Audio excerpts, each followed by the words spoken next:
Queen quality is directly linked to production, but most beekeepers either replace the queen or leave her as she is.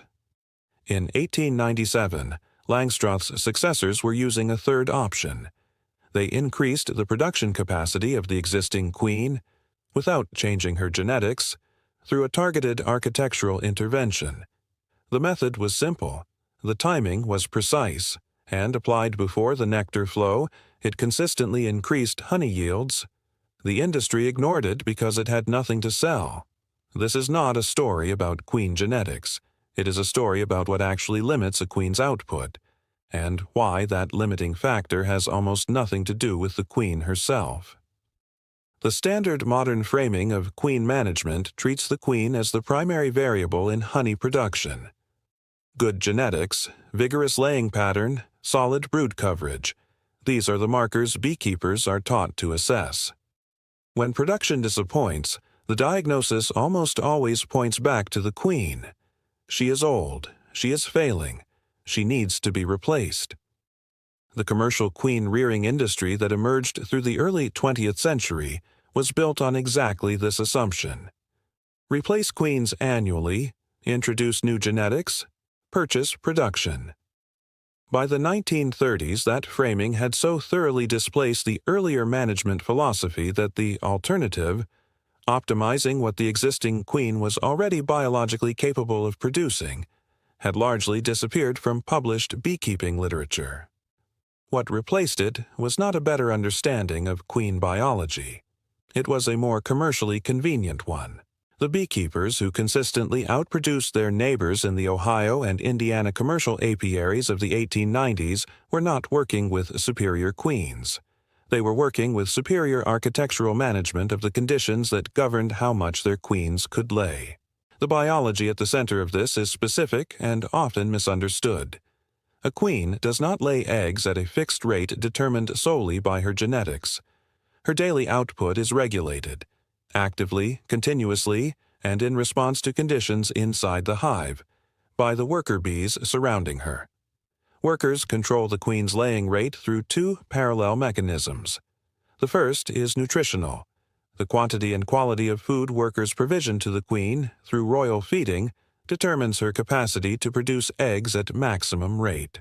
A well-nourished queen supported by abundant nurse bees producing high-quality royal jelly lays more eggs than the same queen inadequately supported. The second mechanism is spatial.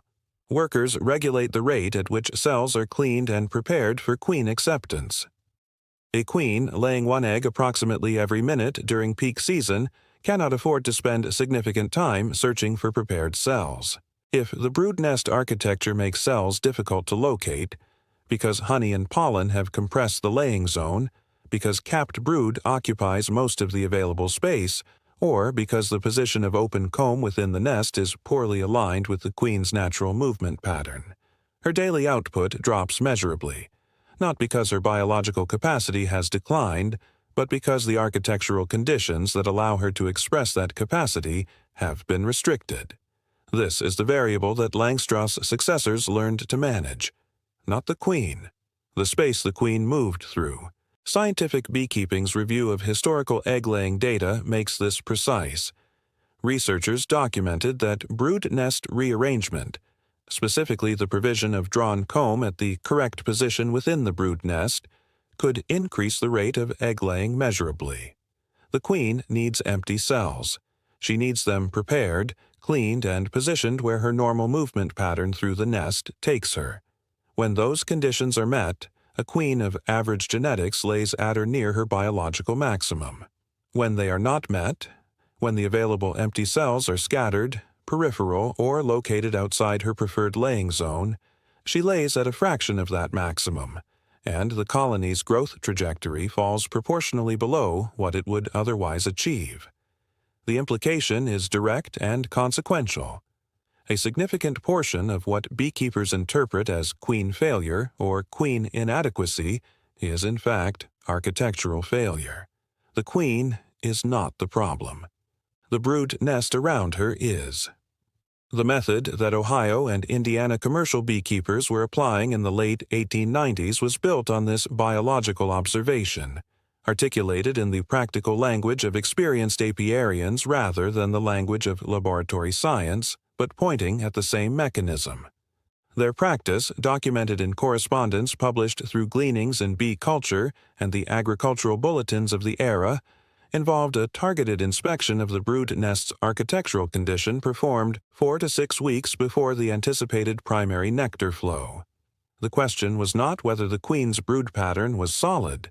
The question was whether the queen had access to sufficient open-drawn comb, correctly positioned within the nest, to lay at maximum capacity. The architectural condition they were looking for was specific: the ratio of open available cells to the current laying rate, and the spatial relationship between those open cells and the queen's actual position within the brood nest on the day of inspection.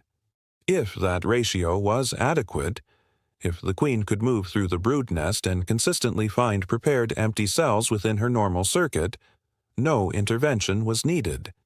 If the ratio was insufficient, if honey, pollen, or capped brood had compressed or displaced the open cell availability to the point where the queen was spending measurable time searching, intervention was performed immediately.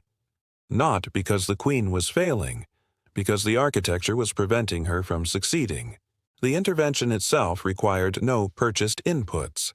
It required drawn comb, previously used comb that had held brood or stores, slightly darkened by prior use, immediately acceptable to the queen for egg deposition. The beekeeper identified the frames within the brood nest where the queen was laying most actively, assessed whether the open cell area immediately adjacent to her current laying zone was adequate, and if not, inserted 1 or 2 frames of drawn open comb directly beside the active laying zone. Not at the edge of the box, not above the excluder, directly beside the frames where the queen was actively working, so that her natural movement pattern through the nest carried her immediately into the fresh open cells without a search. The queen encountered the new space within hours. Her laying rate, which had been dropping as the open cell ratio contracted around her, recovered within 24 to 48 hours. A measurable increase in daily egg output followed, not from a genetic change in the queen, but from the restoration of the architectural conditions that allowed her existing capacity to express itself fully.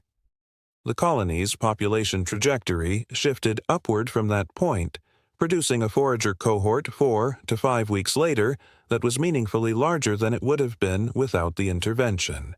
And that larger forager cohort entered the primary nectar flow at the moment of its greatest productive potential. The timing of this intervention was as critical as its mechanics, and this is where most attempts to replicate the method without understanding its biology fell short. The intervention had to occur within the 4 to 6 week window before the primary flow for 2 reasons.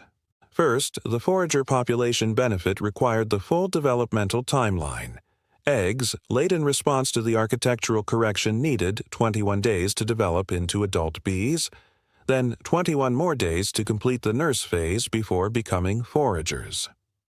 An intervention performed outside this window produced bees who arrived at forager status either before the flow, contributing nothing to the surplus window, or after it. Second, the architectural correction had to precede the point at which brood nest compression had already triggered the swarm preparation sequence. If the open cell ratio had contracted so severely that idle nurse bees had already accumulated, queen pheromone distribution had already been diluted, and queen cup construction had already begun, the architectural intervention could no longer redirect the colony's behavioral economy. It could interrupt the cascade, but not reverse the demographic reorganization that had already begun. The window was real, narrow, and required the beekeeper to be assessing the brood nest's open cell ratio as a management variable, not just its pattern quality as a health indicator. Why did this method disappear? The trajectory is familiar. The AI Root Company in Medina, Ohio, which had built the dominant beekeeping supply business of the era on Langstroth's design, was by the 1880s and 1890s publishing Gleanings in Bee Culture, the journal that shaped commercial beekeeping practice across the region. The management philosophy that filled those pages in the 1890s was observation-based, architecturally precise, and product light. It assumed that the beekeeper's primary instrument was understanding of colony biology, timing, and spatial management, rather than purchasing. As the commercial queen rearing industry matured through the early decades of the 20th century, the advice appearing in beekeeping publications shifted. Queen replacement became the primary recommendation for production optimization. New genetics, annual replacement, purchased stock. This advice was not wrong in isolation. Young queens do lay at higher rates and produce stronger pheromone signals, but it was incomplete in a way that was commercially convenient. It directed beekeeper attention and money toward a product, and away from the management habit that could have achieved comparable or superior results without one. The beekeeper who understood open cell ratio management was a beekeeper who did not need to order a new queen every spring. The industry had no economic interest in transmitting that knowledge. The biology that made the 1897 method effective is unchanged. A queen's daily egg output is still regulated by worker provisioning and cell availability. The open cell ratio within the brood nest still determines whether she lays at her biological capacity or below it. Drawn comb inserted correctly within the brood nest 4 to 6 weeks before the primary flow still produces a measurably larger forager cohort at flow peak than would have emerged without the intervention. Without a single new queen, without a single purchased input, without anything more than the diagnostic habit of assessing the brood nest's architectural condition rather than only its pattern health. The specific management question that the 1897 Ohio and Indiana beekeepers were asking during their spring inspections: does the queen have adequate access to prepared open-drawn comb within her active laying zone, right now, 4 to 6 weeks before the flow, is a question that most modern spring inspections never ask. They ask whether the queen is laying. They ask whether the pattern is solid. They do not ask whether the architecture of the space she is laying into is allowing her to lay at her actual capacity. That distinction, between assessing what the queen is doing and assessing what the conditions around her are allowing her to do, is the entire difference between the 1897 method and the modern replacement paradigm. The queen is not the primary variable. She never was. The space she moves through is, and that space is entirely within the beekeeper's control, at a cost of a single inspection and a frame of drawn comb placed in the correct position at the correct moment. If this kind of biology-first reasoning changes how you assess a queen during a spring inspection, subscribe. There is more historical method, more forgotten management precision, and more biological depth ahead, the kind that works without a purchase order.